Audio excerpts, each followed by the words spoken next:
Hey everybody, today we're going to be discussing a very important subject with Pastor Rob and Alicia Mattiuzzo. Pastor Rob is our youth pastor and his wife Alicia is with us, and we're going to be discussing the issue of pregnancy loss. And so we think this is going to be a very helpful subject to talk about.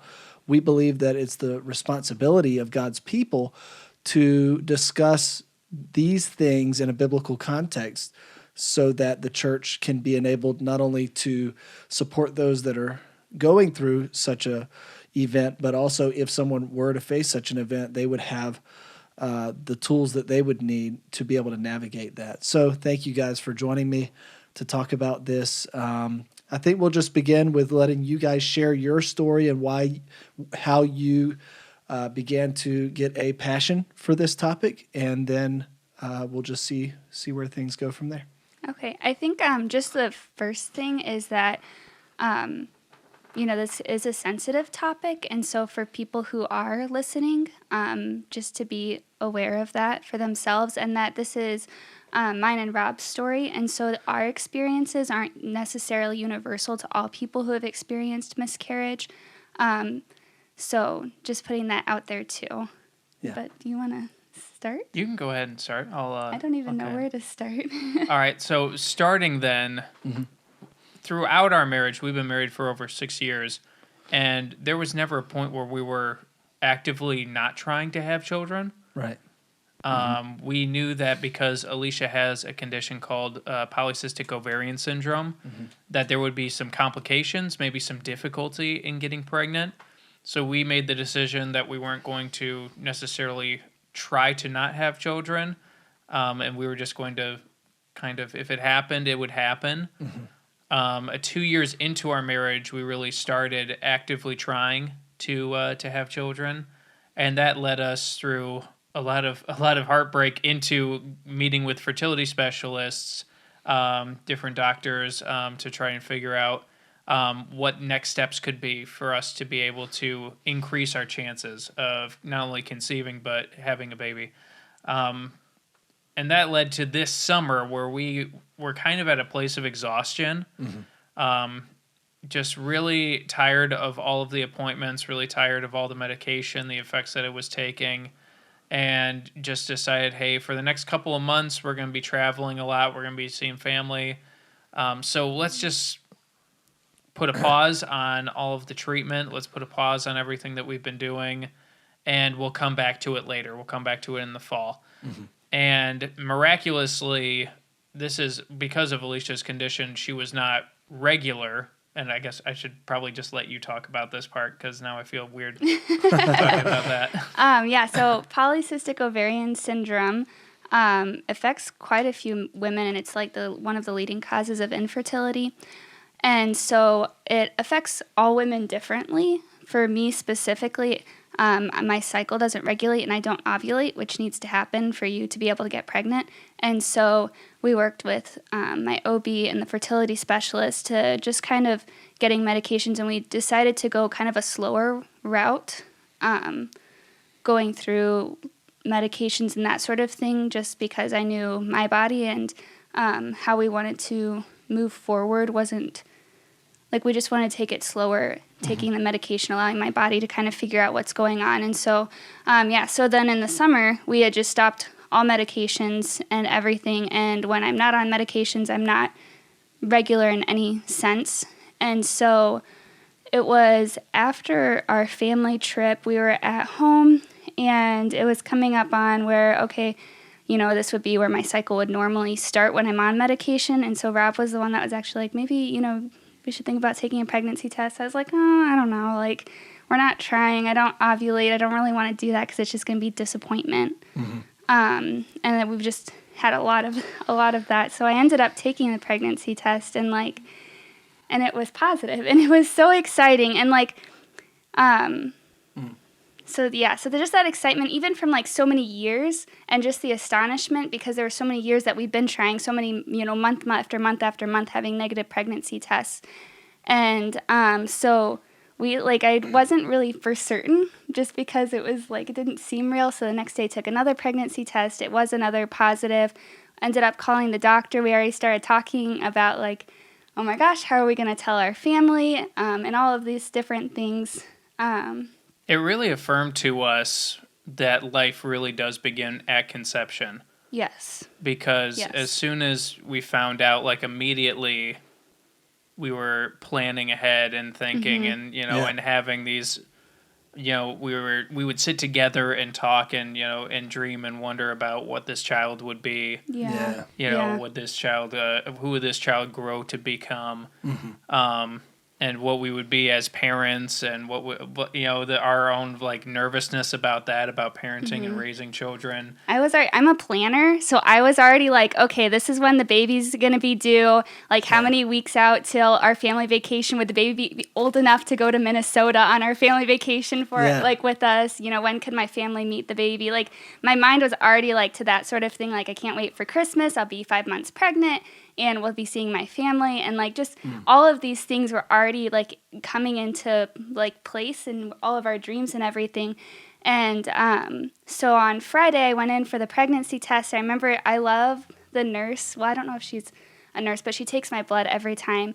And I remember talking to her and just how excited I was. And I don't know that she's a believer, but my guess is that she is too. And just the excitement that we were sharing. And so we were on our way actually up to see our brother and sister-in-law and our nieces and nephews. And so we were going to be waiting for this call to confirm the pregnancy when we were in the car with Rob's parents. And we were like talking like, how are we going to keep it discreet so they don't know? Like, we were just so excited.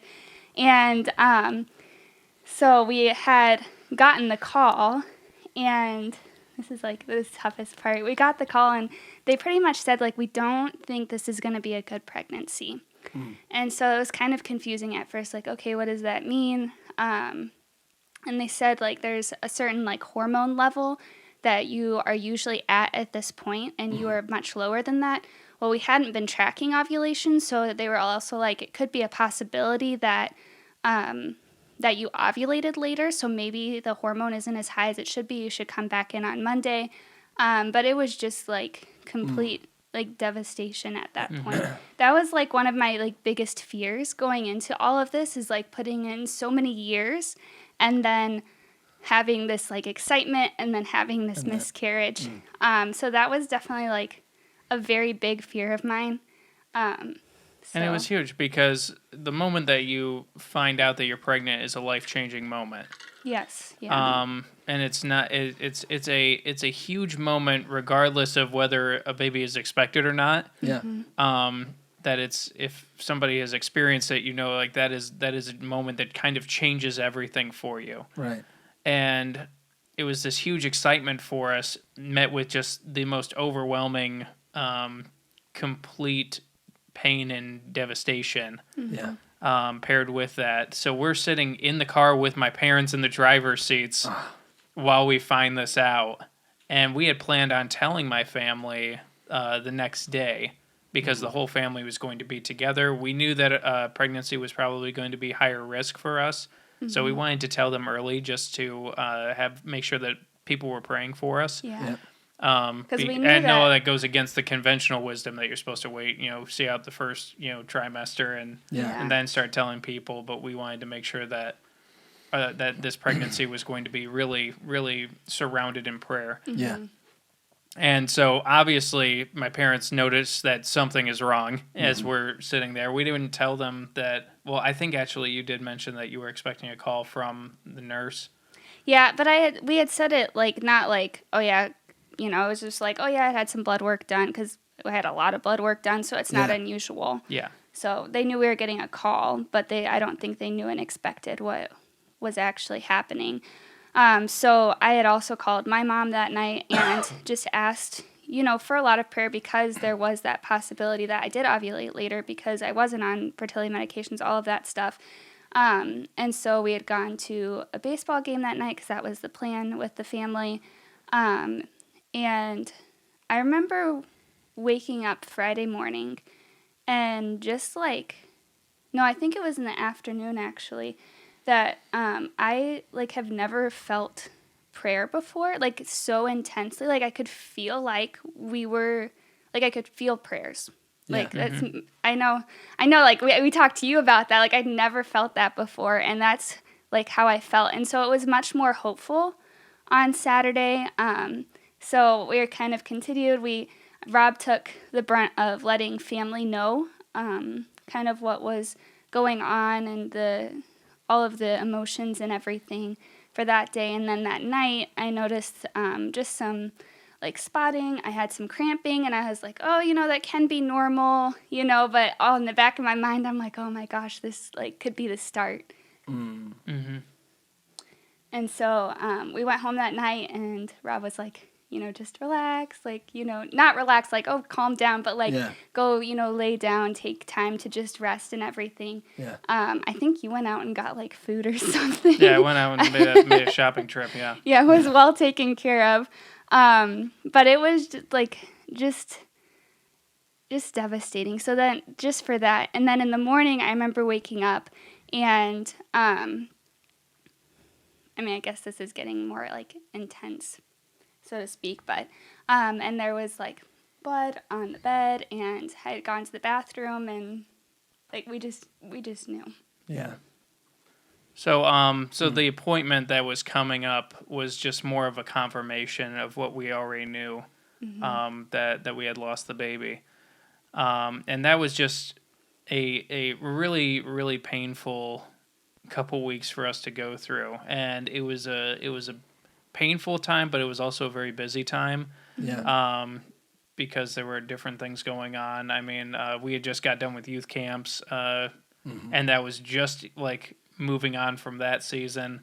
I was scheduled to speak on a Sunday in a couple weeks. And no, it was that Sunday. It was that Sunday, wasn't it? So that was a Sunday when we had the miscarriage.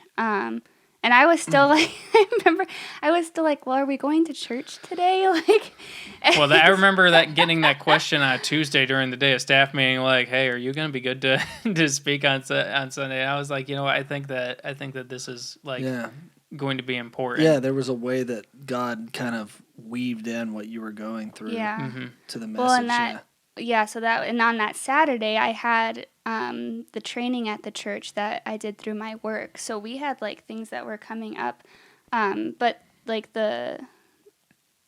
before all of that following weekend, it almost felt like there wasn't time to really grieve because of that. Yeah, it was a really odd time, because then also the day, so that Monday, so Sunday was the miscarriage. Monday I went in to get blood work to just pretty much confirm, and then I got sick. I was like sick for a couple days, and so we had gotten to the next week, and we had both already taken a lot of time off that week, and we got to the next week, and I was like, I don't feel like we've really grieved, because we kind of just kept pushing through what we needed to do. And so the next couple weeks, both of us took certain days that we just were like, man, I just need today off. Yep. To be able to grieve, because I think for me it was that next week, and then Rob, it was the following week. I remember you being like, man, I feel like I need to take today off, and I was like, well, yeah, because I think, you were taking care of me when I was sick, and so I don't feel like you've had the time to grieve, because you were taking care of me during all of that time. I mean, this kind of transitions into like, even in the midst of this most devastating time in our lives, like, it was just clear and undeniable that God was there in the middle of it. Yeah. Not only there, but had orchestrated everything that happened around us finding out about the miscarriage. And he knew exactly what we needed. Yeah, so he knew exactly what we needed. A couple weeks actually before we even found out we were pregnant, I just kept sensing God telling me, like, just, come to me and find what you need. And, like, that was weeks in advance of even knowing we were pregnant. I was like, okay, that's good. I know I have a hard time slowing down, that sort of thing. And so once the miscarriage happened and I had time to process, I was like, oh, God was, like, beginning that process of knowing that this was going to be occurring and that care for me. Yeah. So that was the first thing. And then the second thing, for us, being surrounded by family, especially in devastation, is so crucial. So the fact that we were all up seeing our brother and sister-in-law, well, your brother, with family, and the support that we had was huge. And then that weekend, after the miscarriage, my best friend and I were planning this trip in Michigan just to hang out. We haven't had a trip, I think it's been a couple years. And so we were planning this trip just to go out and do a couple of things, kayaking, just things you would do in Michigan. Well, the trip originally was going down to Florida, right? The trip we had going so down many to Florida, different ideas. And then the trip turned into going to Chicago, and then the trip turned into just staying around the area, which I think is also kind of God orchestrating that trip even. Yeah, I didn't think about that. To the point where it was like, no, I don't think Florida would have been the best time. And it was just crazy and just undeniable with everything that was going on and all the different shifts, all the different events that were going on around us, finding out all the different family outings, being with family, being with friends. God just knew exactly what we needed. Even being here at this church, like the blessing that CenterPoint has been to us in being able to process and being able to grieve and being able to do that freely. And I know I've already said this, but just you and Amanda giving us the opportunity to grieve, not just the hey, it's okay and we're here with you. Yeah. But creating opportunities that were okay for us to be able to process through the loss. And I have friends in different places, and that's just not the way that every church is, where that wouldn't be granted all the time. And it's just we were here in this place at that time, only a few months prior, coming here to the church, and it was just God orchestrated everything. He knew exactly what we would need. And even with our frustrations, we never wanted to lose sight that a miracle would really happen in our lives. That we were beginning to wonder if we were going to be even able to get pregnant, if that was even going to be something that happened. Yeah. And very much our prayer throughout the entire process of us trying to conceive was we were looking at Hannah in the Bible and in Samuel and seeing her story and just praying that God would give her this child and that she would dedicate this child to him. And that was kind of an affirmation of us. It was something that God kind of just brought to my head as we were processing and going through the loss, that I was thinking this baby is our Samuel. Yeah. And that was kind of confirmed. We actually hung out with you and Amanda, and Pastor Kyle came up to Alicia and was like, I just feel like God wants me to give you this. And it was a piece of pottery from Shiloh, which is where the temple was, which is where Hannah went to when she was praying for Samuel. And that was just kind of a confirmation of what I felt like. Yeah, we actually had two more confirmations of that too. I'm sorry to interrupt, but if you know Pastor Kyle, you know how attached he is to his Israel memorabilia, anything, the shrine. And I felt like that was a huge thing to have that, to have a piece of the shrine. Sorry to interrupt, but that was. That was a big thing. Some people are like, oh, big deal, piece of pottery. Nothing is a piece of pottery to Pastor Kyle, I know. I was worried that I wasn't going to cherish it as much as you would cherish it. That's funny. But the next morning after you had given it to us, I actually looked at it and it just felt so much peace. And I was like, oh, I'm going to cherish this. Wow. But we actually had two more confirmations about the Hannah and Samuel story. I was actually talking to my dad. And we didn't talk to anyone about Hannah and Samuel and what God was impressing. And he, once I was done talking with him, just kind of processing through, and he's like, wow, you know what this reminds me of? He's like, of Hannah and Samuel. Wow. And then I was a part of a healing kind of session that we have here at CenterPoint. And at the end, one of the people who was in there praying with me, she had said, I've been struggling, if I should share this with you or not. And she said, this is God just really impressed Hannah and Samuel. Wow. So it was just in the midst of all of it and all of the devastation and, the hurt and the crying and the anger and, God was definitely present. Like it was like unreal, like how his presence surrounded us. And we never wanted to lose sight of that there was that God miraculously provided and like orchestrated the care, like knowing what was going to take place. And we never wanted to become bitter because God didn't give a second miracle that, that the pregnancy would continue. It was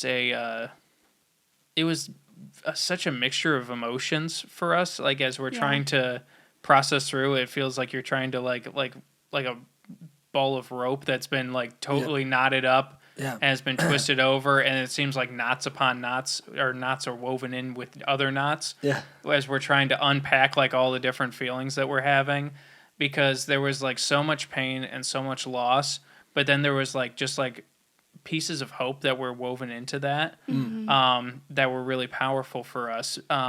Those pieces of hope being not just that God has shown us like, hey, this is possible, and it's even made us more hopeful in our continuing to try to start our family. I shouldn't say start our family, because don't our say family that. has started. I think that's a misconception with a lot of I don't even want to just say the church, but just our culture in general, that once people are married, like that's your family, that your family has started at marriage, and and children aren't going to be something that completes or begins a family. That's good. But children are there to come into an existing family, not to create a family. Anyway, that's the sidebar part. But God knew exactly what we would need. He provided all these family members, friends, who took care of us, people who made us meals. My parents came because we found out this was the weekend before our 6th wedding anniversary that we found out. Weekend up. The weekend up, right? Yeah, no, it was the weekend up because it was the Friday before. So Friday is when we found out. Monday was our 6-year anniversary. And my parents came over that day, and they brought us food, and those were the biggest things. A lot of people, I think, worry about what the right thing is to say, and really, like in the moments that we were healing, and it wasn't necessarily a lot of times where people said things where I was like, that was the perfect thing. Like it was just that people said, "Hey, listen, we're hurting with you, and we love you, and we're here for you in any way that we can be." And then people doing that, people showing that they were here for us as well. Whether that was checking in on us, whether that was providing meals, so that was one less thing that we had to think about and worry about. I don't think I had to cook for the whole week.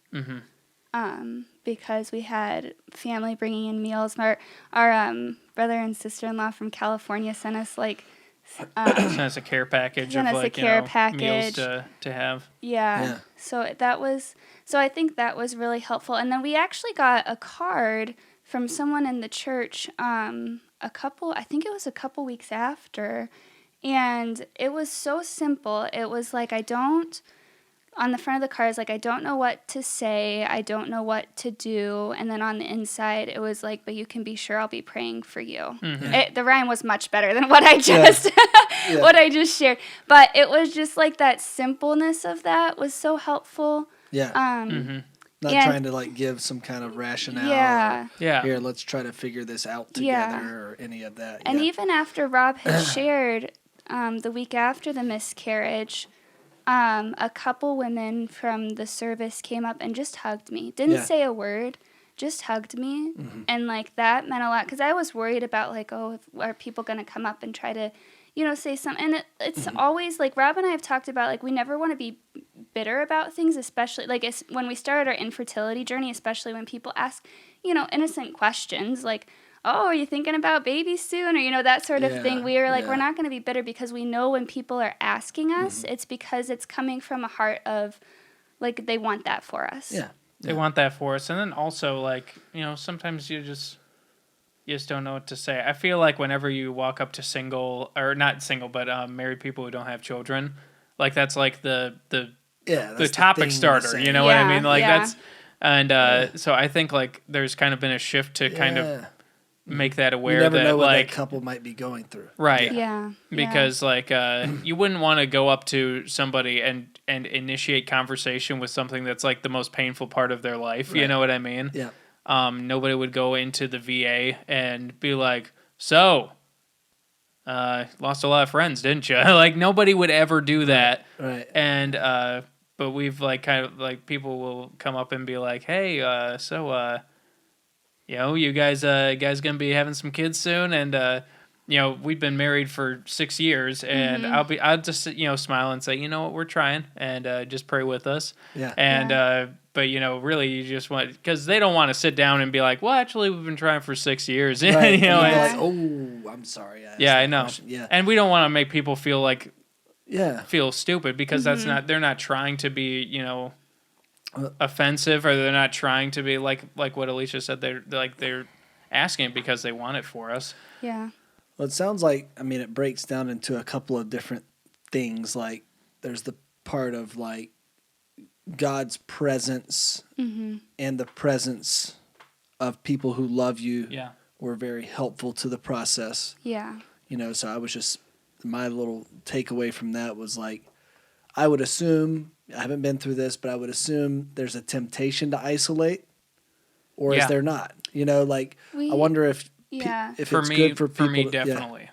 So would you say it's good to be intentional about being in the presence of the Lord as well as people who love I you? think there's or, a balance. Okay. Because I think for like, I think another part of this whole process is that Rob and I have grieved differently, and that goes back to even people who have had miscarriages, you know, women who've had miscarriages.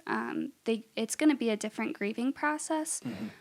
So there were times where I was like, I wanted to go to Rob's parents' house, I wanted to sit and talk and have dinner, and Rob was like, no, I just want to be at home right now, you know, I'm just because of grieving. And so we really had to balance that out, because I think you need both. Yeah, because if you were to, you need you know, both.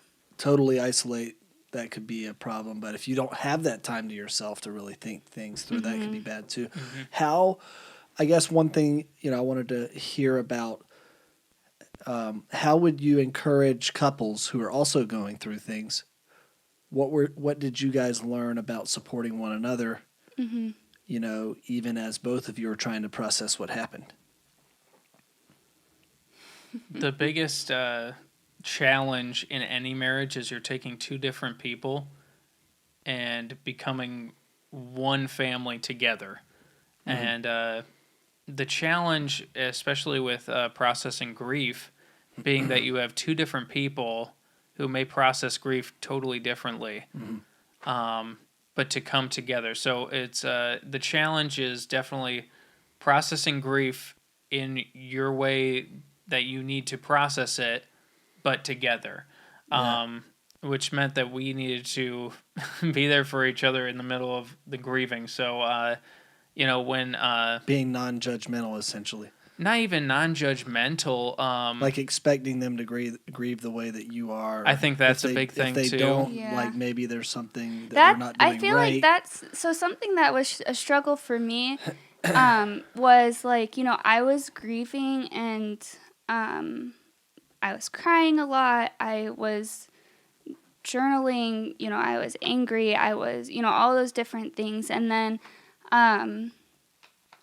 looking at, you know, Rob, and I was like, oh, I don't, because he's very internal about things. And so but I already knew that about him. I think if this was much earlier in our marriage, it could have been much more devastating. Like, why aren't you grieving? You know, that sort of thing. But in the moment, and that's not anything, like that had to have been the Holy Spirit, because I am not like always the most nice person.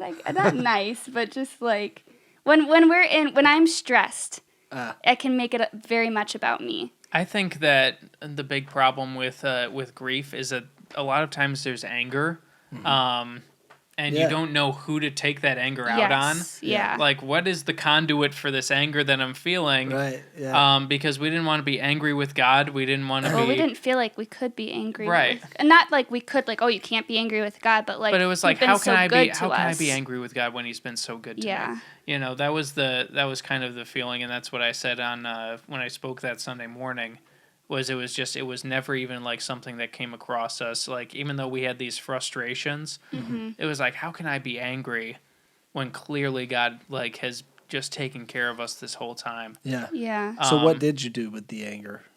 How did you? Well, she's telling on herself get now. That out of yeah. your So. Well, I assume you did good and bad things with the anger, So I know I definitely like had said some things to Rob that I was like, oh gosh, I can't believe I said that. And thankfully, like, I'm telling you, the Holy Spirit, like, was in it the whole time. And thankfully, the Holy Spirit was in that, because that could have been, you know, a rift could have occurred. Yeah. But then also, I think that anger, too, was, so because I think I even journaled about this, you know, I'm not angry at God and I'm not angry at Rob. And so it really, I was angry at myself almost. Because it's like, why did my body not like do what it's supposed to do? Like, and so it was just like, I think the biggest thing was processing and journaling about it. And like, I am not like a journaler. Like, I am not a sit down, I'm going to journal about this sort of thing. But I had found a book called Grace Like Scarlet, and there were journal prompts in it, and so I journaled through that, and I feel like talking about it too, I had a lot of women around me that had experienced miscarriage, and so I was able to talk about that. I think the biggest encouragement I can give to couples, families that are going through miscarriage or pregnancy loss, infant loss, is to give each other grace to be grieving. You have people who are very hurt, and people who, like, that was the thing, like, even whenever things were said, I never held it against her because I saw where it was coming from, that it was coming from a place of hurt. And it wasn't, and I was like, okay, this frustration isn't with me. And so it's easy to kind of have grace and to release those things. And not let those things become barriers and not let those things create distance.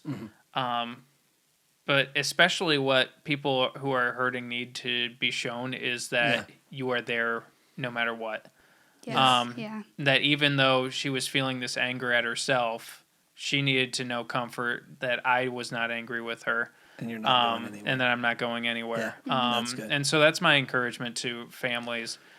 Give each other grace. How about be close to each other, and you will be closer through it. And that's another thing that's been big, is that, you know, we're closer now than we ever have been, and that's been through the process. And that's not to glorify the process or glorify the pain.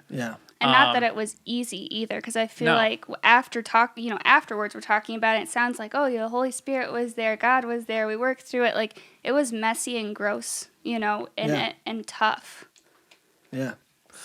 So the presence of God is a huge element in the whole process, and then balancing the, you know, time to self, time with others, navigating, having that sense of commitment to one another and understanding. I assume resources were tapped into, probably. Did you guys look into certain resources, like how do I deal with this, like looking up articles? So videos? So I actually have here a book with me, and I am not like promoting this in a way that I'm getting paid for it. You know, what's it called? And who's so it by? This is a book. It's called Grace Like Scarlet by Adriel Booker. And I like randomly found it. Like, I don't even exactly remember or know how. I think I was looking up articles online, like something to kind of support. And I found this book, and she's actually a Christian, and so it's super great to go through because just everything that she talks about, it's not like, okay, get through this book and you're done grieving, but it's like going through it and talking about big topics like suffering was a huge topic, but not, you know, and it could be for any situation, not just miscarriage. But weaving that into like the theme of suffering in the Bible. Yeah. Yeah, so it was huge. And there were some days where I would, read a page and I would just be in tears and I couldn't go on. And then there were some days where I read 2 chapters and wrote out 2 journal prompts and everything. So she actually has a website in the beginning of October, because October is Infant Loss and Pregnancy Loss Awareness Month. Yep. I had posted, and she has lots of articles on there. And I've read through quite a few of them, articles for miscarriage, articles for dads, So it's from for miscarriage, everyone articles, for people who are supporting. And so Adriel Booker, if you look her up, there's Can I a show ton it to of the camera? Or yeah. And this book you can actually take a screenshot. you can actually buy it if you like. I was reading in the back of it, and there are actually groups at churches that would read it together. Okay. Who they haven't maybe had a miscarriage themselves, but to kind of help understand. But if you go to our website, there are a lot of great resources. There's resources all over the internet, and I think some of them have good intentions. Yeah. But I think hers, this is one that is safe and effective. Good. And biblical. It has a biblical base. Well, I think the one thing we should give a little bit of attention to before we finish is, for the person who hasn't been through pregnancy loss. And, I'm not sure I know anyone who doesn't know someone that has went through it. So I'm one of those people. So how would you encourage me to be a better support if I've never... if I'm a person who has a loved one or a friend that goes through that, and I want to genuinely make a difference? I think we mentioned a couple of things already.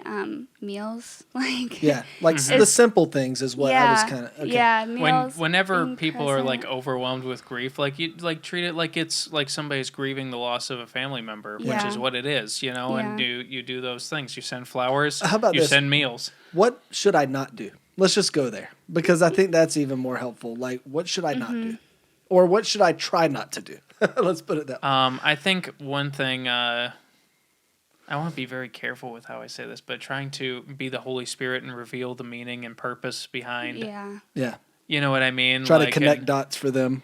Right. And stuff like that. And that's something that the Holy Spirit does, and then may be confirmed through and whenever it was confirmed with our family members or friends, it was done very cautiously. People were like, I'm really struggling with whether or not I should even say this. But then they're like, there's kind of a need that we have whenever we see people who are hurting to silver line things. And so whenever that doesn't help. Well, to go to somebody who's suffered miscarriage and be like, well, at least you can get pregnant. Is it's true, but it's not helpful. But it's not helpful. Right. And I think that's the biggest thing is there are a lot of things that are true that you can say. And there's a lot of Bible verses that you can bring up, but it's being sensitive to the timing of it. Because it can be, it might be true, but right now it kind of hurts. I remember being a couple weeks after, and we were singing a song even in church, and it was about how God's way is the best way. I don't remember the lyric. Yeah, I think I know the song you're talking about. And that was something about your way is better or something like that. Yeah, something like that. And that was very, very, and it's true, God's way is better, but it was so difficult for me to be able to even sing that. So I think, allowing, going back to that card, I don't know what to say. You can say that. I don't know what to say, and I'm sorry for your loss. I'm praying for you. Yeah. I think is the biggest thing, rather than trying to find the perfect thing to say. Yeah. Yeah. Just be sensitive to what people might be feeling. A tangible, meeting a tangible need seems to be good. Right. Like food or maybe a special card or even just something a that just says, hey, I'm something. thinking about you. Yeah, and you could even say that, hey, I'm thinking about you guys. I've been praying for you guys. And it breaks down to 5 love languages. Yeah. You know what I mean? And people receive different... People receive love in different ways. Yeah. So people who have, gift giving as their love languages, gift cards and and meals to like for that acts of service, like coming over and mowing somebody's lawn for them. And these are things like if you ask people who have gone through loss and you say like, if there's anything I can do, let me know. And we do that all the time, and nobody will ever take you up on that. Yeah, you just need to do it. That's great. You just need to do it. Yeah. So don't ask, like, show up. Yeah. Well, don't just show up. Hey, but do you know, guys say, need meals? No, hey, I'm listen, okay. I'd like to come and mow the lawn for you. Yeah. Like, you know, or Be hey, assertive. Yeah. I'd like to take care of your leaves. You know, we know that you've been going through it, and we know that this would, and we just want to be a blessing. You know. And if you say, "Hey, I'm praying for you," actually do it. Because going back to your original point, like you were feeling that. Yeah. Like I think that's good to hear on the receiving end. Like when you genuinely follow through and including someone intentionally in your daily prayer practice, they do benefit from it. Yeah. But you know, a call, a text, a card. Yeah. Those things go a long way. And not try to be a person that fixes it. Yep. Yeah. That's the temptation with anything, isn't it? I'm a fixer, and so that's a tough thing for me, for sure. So I get that part of it. Right. I mean, those things break through the isolation Yeah. and just show people who are hurting that they're not in it alone. Yeah, I remember when we were talking about this at another time, you brought up a point about how God taught you guys also, though, in terms of noticing when someone was trying to comfort you, but they really didn't take the right approach, but it was even an opportunity for you to show them grace and stuff. So is that, what was that like for you, I guess? So before the miscarriage, it was a lot, like that's something we decided from the start, like we don't want to be bitter, that sort of thing.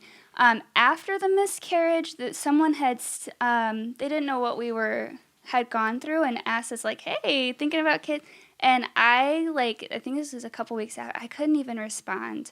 And so that was very difficult. But I think that sometimes it still will be difficult afterwards, but we have kind of this is what we're going to say to people whenever they say this, like, oh, we're trying, or, oh, we're hoping and praying.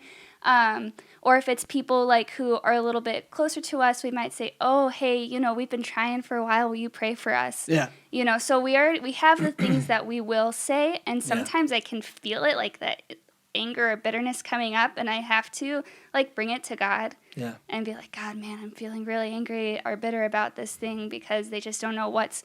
And I remember talking to Rob about this one situation. He was like, you know, but their intentions are good, you know, and not to dismiss what that person had said. They just don't know. You just don't know. That's good. Well, thank you so much for sharing this very, you know, vulnerable scenario with people. I think that there's a lot to what we discussed today. You know, I'm going to have to go back and try to look at the video, and I'm going to be watching live when it gets posted. But there's a lot of good stuff here. All I can say is thank you. I really think it's helpful, and I know it was probably not the easiest thing to do this. So thank you for being courageous enough to do it. And I think that also it's kind of inspiring to see that, you know, the healing that you guys have talked about, or the comfort that you've talked about receiving from the Lord, is evident in us being able to, you know, kind of sit down and do what we did today. So I think it's kind of a God showing that there's hope for the person that's facing this kind of thing. And even to be able to share our story with the church, to be able to share our story online, even with our youth students who very likely will experience either a family member, a friend, or even themselves, that they'll experience this. To be able to show that even in the middle of the pain, there's purpose. There's purpose in the middle of the pain, and that's the goodness that God has. That the pain that we're suffering is not for nothing. But it's hopefully to inspire hope in people who have gone through this or will go through it eventually. Yeah, absolutely. Well, thank you again. Thank you for tuning in today. We'll look forward to seeing you very soon in our next CenterPoint podcast.